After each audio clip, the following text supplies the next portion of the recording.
Hello friends, அஸ்ஸலாமு அலைக்கும். சிக்கனை வச்சு ஒரு பணியம் செய்யலாம். இந்த சிக்கனை வந்து உப்பு மஞ்சத்தூளை போட்டு வேக வச்சு இந்த மாதிரி சின்ன சின்னதாக பிச்சு வச்சுருக்கிறேன். இதை நம்ம மிக்ஸி ஜாரில் ஒரு சின்ன ஒரே ஒரு ஓட்டு ஓட்டி எடுத்துகிட்டு வந்துடுறேன்.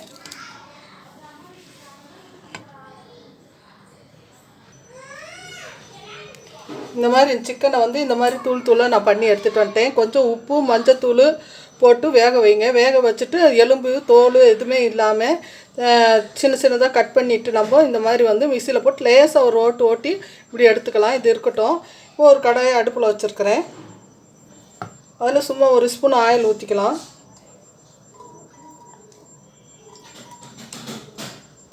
ஆயில் காயட்டும். ஆயில் காஞ்சதும் நம்ம வெங்காயத்தை வந்து இந்த மாதிரி பொடி பொடியாக நறுக்கி வச்சுக்கணும். மொத்தமாக இருக்கக்கூடாது. இருந்துச்சுன்னா நம்ம பணியாரத்துக்குள்ளே வச்சு போடுறதுக்கு முடியாது. அதனால் நம்ம வந்து சின்ன சின்னதாக கட் பண்ணி எடுத்து வச்சுருக்கிறேன். அது எவ்வளோ தேவையோ அந்த அளவுக்கு நீங்கள் சேர்த்துக்கோங்க. நான் ஒரு 1.5 கைப்பிடி அளவுக்கு நான் சேர்த்திருக்கிறேன். இதில் கொத்தமல்லி தழை, பச்சை மிளகா, கருவேப்பிலை 3 வந்து எடுத்து வச்சுருக்கிறேன். இது 3ஐயும் நான் இதோட சேர்த்துக்கிறேன்.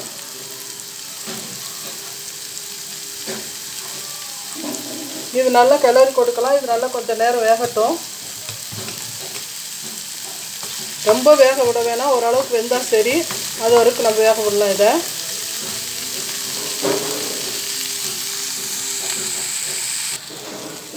இப்போ வெங்காயம் ஓரளவுக்கு வெந்து வந்துட்டுருக்குது.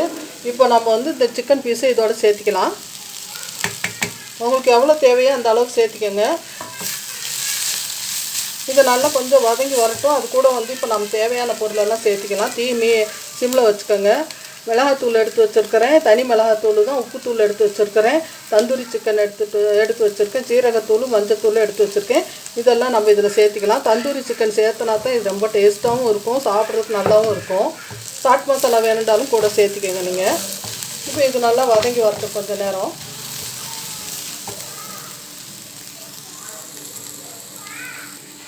இப்போ இது கூட இஞ்சி பூண்டு பேஸ்ட் வந்து ஒரு 1/2 டீஸ்பூன் போட்டுக்கிறேன். அதிகமாக போட்டால் நல்லா இருக்காது. அதனால நான் சும்மா கொஞ்சமாக அந்த சிக்கனுக்கோசரம் கொஞ்சமாக நான் சேர்த்திக்கிறேன் இஞ்சி பூண்டு பேஸ்ட்டு. இது சேர்த்திட்டு இதையும் போட்டு நம்ம கிளறி கொடுத்துக்கலாம்.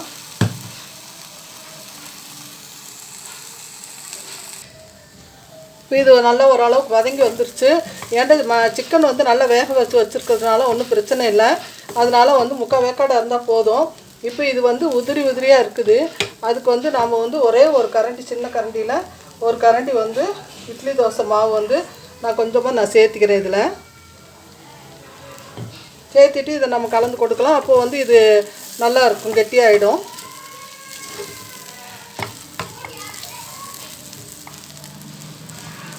இட்லி தோசை மாவு இருந்தால் தான் நல்லாயிருக்கும். அதனால் வந்து அந்த இட்லி தோசை மாவு வந்து நான் இதோட சேர்த்திட்டு இப்போ இது கேஸ் ஆஃப் பண்ணிடுறேன். ஆஃப் பண்ணிவிட்டு ஆற வச்சிடலாம்.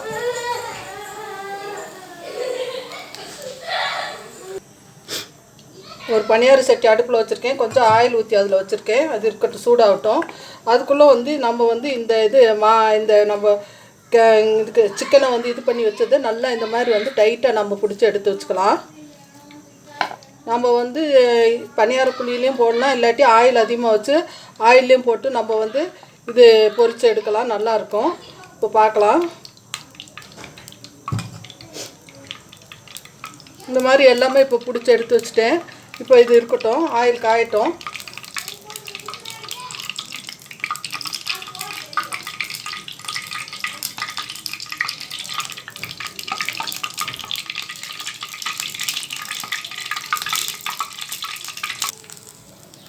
நான் இப்போ இட்லி தோசை மாவு எடுத்து வச்சுருக்கிறேன்.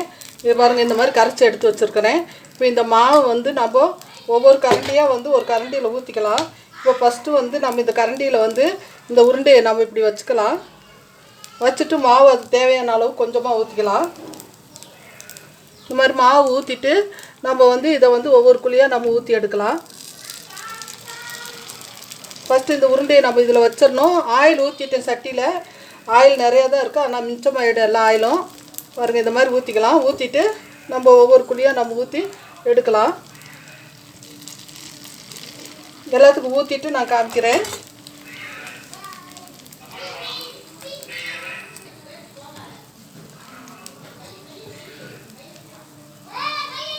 ரொம்ப மாவு ஊற்ற வேணாம், ஓரளவுக்கு ஊற்றிக்கங்க. குழி சின்ன குழியாக இருந்துச்சுன்னா அது தகுந்த மாதிரி நம்ம மாவு ஊற்றிக்கலாம். ரொம்ப ஊற்றினோம்னா எல்லாம் வளைஞ்சு வந்துடுது. அதனால் பார்த்து நம்ம மீடியமாக ஊற்றிக்கலாம். மீடியம் இது சிம்மில் வச்சுக்கோங்க. அப்புறம் இதெல்லாம் ஊற்றி முடிய விட்டு அப்புறமேல நம்ம வந்து அதிகமாக வச்சுக்கலாம். இது சாப்பிட்றதுக்கு அவ்வளோ நல்லாயிருக்கும். நம்ம நோம்பு கஞ்சியோடு தொட்டுட்டு சாப்பிட்றதுக்கும் நல்லாயிருக்கும். காலையில் டிஃபனுக்கோ ஸ்கூலுக்கு கொடுத்து விட்றதுக்கோ எதுக்காக இருந்தாலும் இது ரொம்ப சூப்பராக இருக்கும்.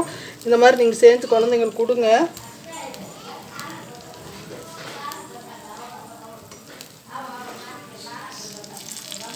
எல்லாம் ஊற்றிட்டேன். இது கொஞ்சம் வெந்து வரட்டும். இப்போ ஒவ்வொன்றா நம்ம திருப்பி போட்டுக்கலாம். கொஞ்சம் திருப்பிட்டேன், இன்னும் 2 எண்ணமும் இருக்குது, அதையும் திருப்பிடலாம். பாருங்கள், இப்படி கரண்டி வச்சுட்டு மொல்லமாக நம்ம இப்படி திருப்பி கொடுத்தா வந்துடும்.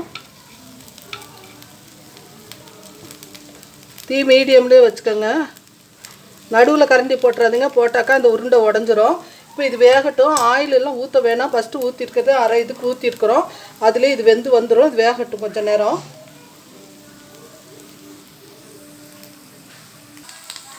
பாருங்கள், இதெல்லாம் நல்லா பொன்னிறமாக வெந்து வந்துருச்சு. இப்போ நம்ம இதை எடுத்துடலாம். நோம்பு கஞ்சியோடு கண்டிப்பாக தொட்டு சாப்பிட்டு பாருங்கள். இந்த மாதிரி அவ்வளோ டேஸ்ட்டாக இருக்கும், அவ்வளோ சூப்பராகவும் இருக்கும். உள்ளே கைமா இருக்கிறதுனால, சிக்கன் கைமா இருக்கிறதுனால அவ்வளோ டேஸ்ட்டாக இருக்கும், நல்லாவும் இருக்கும். பாருங்கள் எப்படி அழகாக வந்திருக்குது. நீங்களும் இந்த மாதிரி செஞ்சு பாருங்கள். இது காலையில் டிஃபன் கூட நம்ம வச்சு நம்ம சாப்பிட்லாம், நல்லாயிருக்கும். நான் எல்லாம் எடுத்துகிட்டு நான் காமிக்கிறேன்.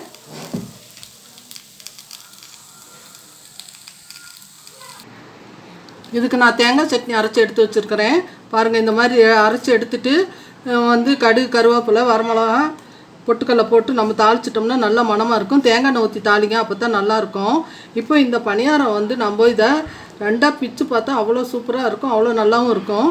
நான் பாருங்கள் அறுத்து காமிக்கிறேன். இங்கே பாருங்கள், உள்ளுக்குள்ளே எவ்வளோ அழகாக எப்படி இருக்குதுன்னு பாருங்கள். இந்த மாதிரி வந்து நல்லா அவ்வளோ அருமையாக இருக்கும். இது சாப்பிட்றதுக்கு ரொம்ப டேஸ்ட்டாகவும் இருக்கும். குழந்தைங்களும் விரும்பி சாப்பிடுவாங்க. நீங்களும் இதே மாதிரி செய்து சாப்பிடுங்க. வந்து நோம்பு சமயத்தில் நோம்பு கஞ்சிக்கு இது தொட்டுக்கிட்டு சாப்பிட்லாம். அவ்வளோ ருசியாக இருக்கும், அவ்வளோ டேஸ்ட்டாக இருக்கும். சட்னியில் இப்படி தொட்டுட்டு நம்ம சாப்பிட்றதுக்கும் நல்லாயிருக்கும். இந்த மாதிரி செஞ்சு பாருங்கள். லைக் பண்ணுங்கள், ஷேர் பண்ணுங்கள், கமெண்ட் பண்ணுங்கள், சப்ஸ்கிரைப் பண்ணுங்கள். அஸ்ஸலாமு அலைக்கும் வரஹ்மத்துல்லாஹி வரகாத்துக்கு. அஸ்ஸலாமு அலைக்கும். என் வீடியோவை பாருங்கள், அதிகமாக பாருங்கள். பார்த்துட்டு எனக்கு லைக் பண்ணுங்கள், ஷேர் பண்ணுங்கள், கமெண்ட் பண்ணுங்கள், சப்ஸ்கிரைப் பண்ணுங்கள். அஸ்ஸலாமு அலைக்கும். எல்லோரும் நோன்பு நல்ல முறையில் வைங்க. எல்லார் உடம்பும் நல்ல விதமாக இருக்கணும். எல்லாருடைய உடம்புல இருக்க பிரச்சனையும் நீங்கணும் அப்படின்ட்டு ஆண்டவன்ட்டு நீங்களும் துவா செய்யுங்க. நானும் துவா செய்கிறேன். அஸ்ஸலாமு அலைக்கும்.